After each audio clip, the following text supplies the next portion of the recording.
1 minute 34.05 seconds.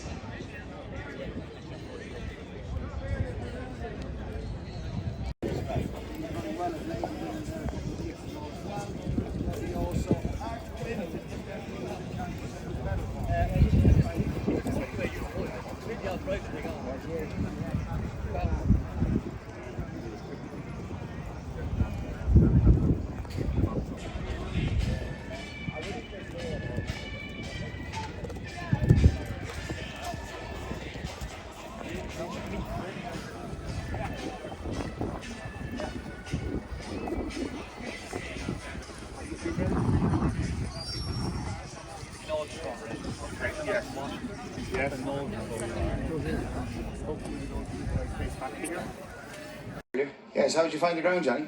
Yeah, it's just on the slow side of good. I don't know whether to ride a little bit dead or not, but it's just on the slow side of good. Is it between as well, or has there been issues? No, I've no issues with him. It's just the ground.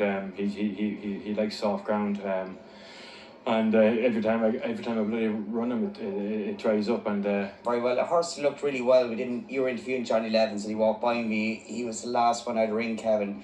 Manhattan Dandy looked extremely well on the way out, and he's got a really good setup for him in stall 2.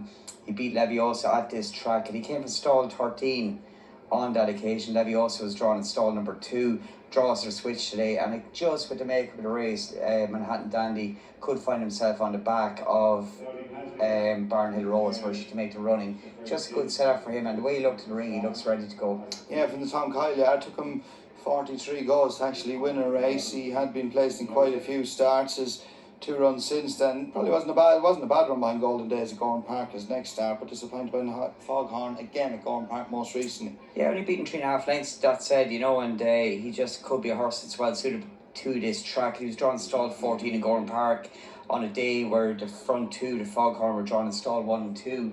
So position-wise, not a great run, but distance-wise, and given the way the race fell for him, is probably a good run under the circumstances. None of these have a lot in hand, it's small margins, but it just was taken by him in the ring. And with the draw, if you can get up in the back, or even just sit up sides, perhaps Barnhill Rose, something to that effect, he just could be a different proposition here today. I definitely think he's got upside, and at his current odds, he's probably the little bit of value in the race. Often racing for the second division of this extended 7 furlong handicap. And through the early strides here, Barnhill Rose is prominent with Manhattan Dandy, and on the inside, Gobi Star is also going forward together with Bellick. These are closely attended by Carlton Banks and Leviosa. Back markers through these still early stages include Vormir and Nebris Rainbow. So the race on to the end of the back straight, and in the centre, Barnhill Rose disputes with Manhattan Dandy against the rail. Manhattan Dandy showing just in front of Barnhill Rose. Gobi Star third on the inside of Bellick. And then we have Carlton Banks, who's followed round the turn. Towards the halfway stage by Leviosa, Andrassy, Leisure, and the long absent Maid of Erin. And then Daughter of Fortune making up a little bit of ground on the inside as they continue on the approach to the turn in, with Kalahari Queen also in a midfield position. So they're about to swing in with just over 2.5 to go. Manhattan Dandy the leader to Barnhill Rose, and then Bellick, who's coming under pressure. Gobi Star there with every chance. After these is Leviosa in the sheepskin noseband.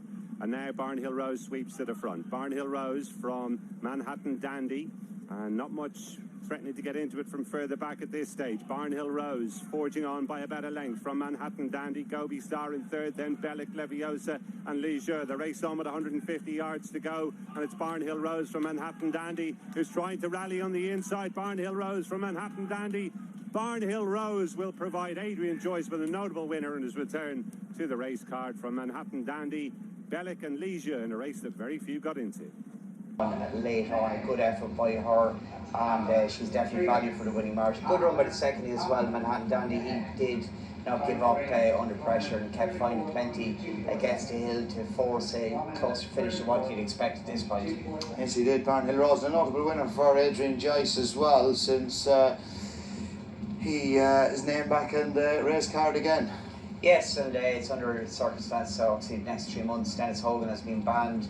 Band was delayed until the 1st September. Adrian is obviously linked up and taken the licence over for that length of time. Very capable trainer, very capable horseman. He had a very good time. Yeah, perfect. Yeah, he jumped well. There was not much pace on early on, so I said I'd bowl away forward.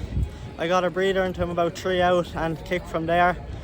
He got a bit unlucky, but galloped all the way to the line and I couldn't fault him off that Distances run. for the third race, half a lap.